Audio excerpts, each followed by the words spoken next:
Hello guys, so welcome back. So this is a fantastic video on the layers of the secondary growth. Any question that is asked in the arrangement of the layers, like which layer is in between what layers, which layer comes first, which layer comes next. Okay, so this particular video is going to really clear those concepts and will give you a clear understanding of which layer comes after what layer. Okay, so now let us start from the vascular cambium. Okay, so vascular cambium, we know that it is going to cut off secondary xylem towards inside and secondary phloem towards outside. Now just let us see this direction of arrow mark is indicating the cutting of cells and the growth. Okay, now you see here just below the vascular cambium we are going to have the sapwood. Okay, and you know sapwood is the newly formed wood. It has got vessels which can conduct water.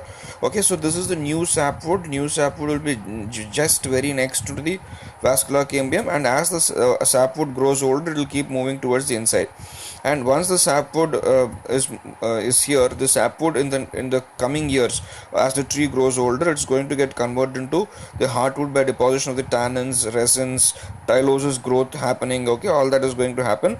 So that is heartwood is formed here. And remember, heartwood is the centralmost portion, and whatever is present towards the sapwood, that is going to be the newly formed heartwood, and towards the center whatever we are having, that is going to be the old heartwood. Okay, so this is the vascular cambium. Now towards the outer side, let us see. Towards the outer side, we know that it's going to give secondary phloem.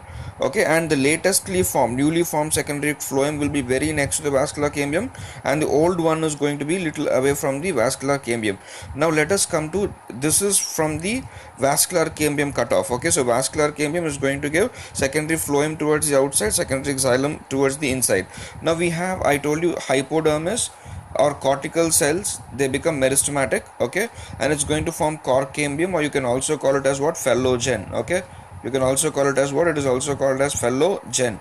Now you see this phallogen or cork cambium towards the inner side, means towards the endodermal side or towards the cortical side, it is going to give you what, it is going to give you the secondary cortex. Okay,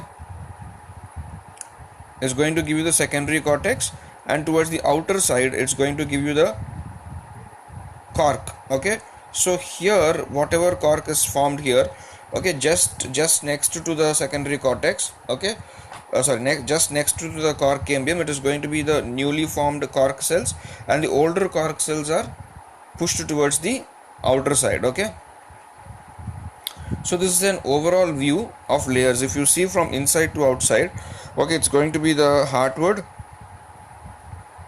After heartwood we have sapwood, vascular cambium, secondary phloem, then secondary cortex, cork cambium, and cork. Okay, cork cambium and the cork. So this is the order of what, this is the order of what do you call, the arrangement of these layers in the dicot stem. When what is taking place, secondary growth is taking place. Okay, now one very important thing, let us see a question also. Now let us take, for example, they asked you a question, what is present between a small correction here. This is the newly formed cortex, and this is the old cortex. Okay, newly formed cortex and old cortex. Okay, newly formed cortex is present here and the old one is present here.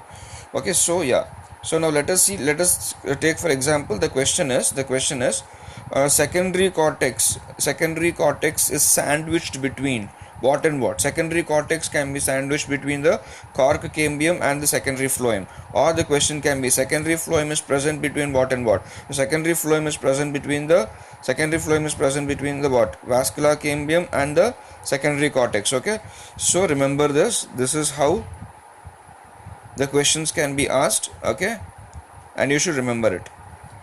Thank you.